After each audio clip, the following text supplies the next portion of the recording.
you'll be able to provide for your family and have time freedom and raise your kids without them going to daycare. So my son is going to be 13 in a few days, and I opened my photography business just a few months after he was born. Thinking about somebody else raising my kid that was a complete stranger made me want to vomit. And maybe you can relate, but I was already just this weird, creative, imaginative person that just had kind of a cuckoo brain. So I thought, let's combine both of these things and let's just start a business. Now, I have a story about the day that I realized that this was absolutely not going to work, and he was several years older, and I can get into that in another video. It's gut-wrenching, forewarning, but I, along with a lot of other photographers that I have spoken to over the past decade, created a nightmare for myself. Instead of having the time freedom that I thought I was gonna have, I was disgustingly immersed in my business from sun up to sundown 7 days a week, and it wasn't anybody else's fault but my own. I think that's just what happens when you combine something that you're extremely passionate about with the reason behind why you're passionate about it. You know, art and photography, that was one passion. Being home with my kids, that was the other passion. I think also, if I were to dig deep, and this could also be a whole other video, the passion for looking for something outside of myself that I was not aware of. I have Chick-fil-A sauce.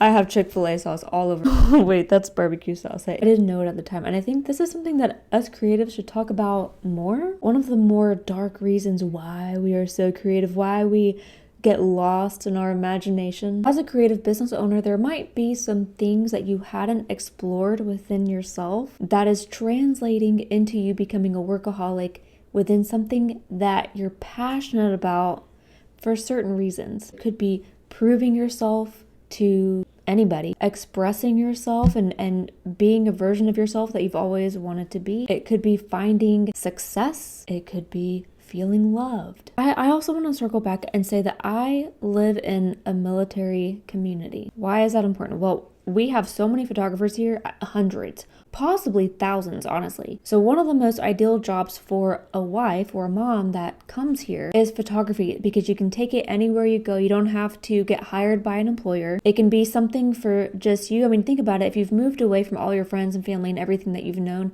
photography is a beautiful outlet, and you get to make money on the side and be home with your kids. Or so you think. If I were to look at every single one of those women, and I've talked to so many of them, so many of us have related to one another, there is something just a little bit deeper if they dug within themselves as to really the biggest reason why they started their business in the first place, outside of wanting to make an income for your family and being home with your kids. Because that deeper purpose then kind of turns us all into a psychopath. And the whole reason why you think you started in the first place gets lost. That's what happened to me. And I've had to spend the past few years completely unlearning that, doing photography and even finding new ways to create art. And I built a darkroom in my home too. All of it for just me. I've had to set aside my business multiple times to recenter myself, remember why I'm doing this in the first place, prioritize my mental health and my kids. And now I've come to a place where I'm extremely passionate at helping women find their identity in something and what they're passionate about without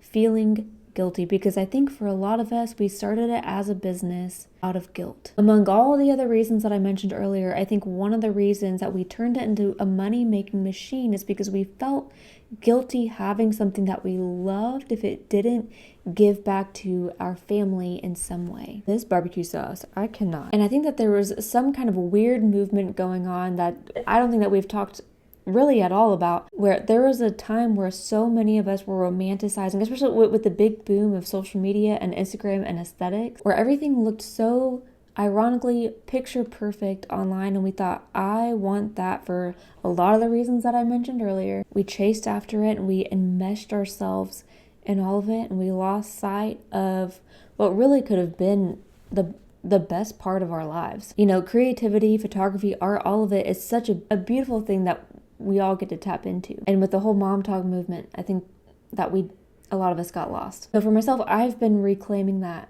and I want to inspire other women to do the same. I would love to be really transparent about all the parts of my business that I experienced for the past 12 years. I also want to teach you photography and editing and stuff. The biggest thing is that I want you to tap into your creative side and help you to not get lost the way that I did. Or if you did get lost, I want to build a community of us together trying to get back to why we started in the first place.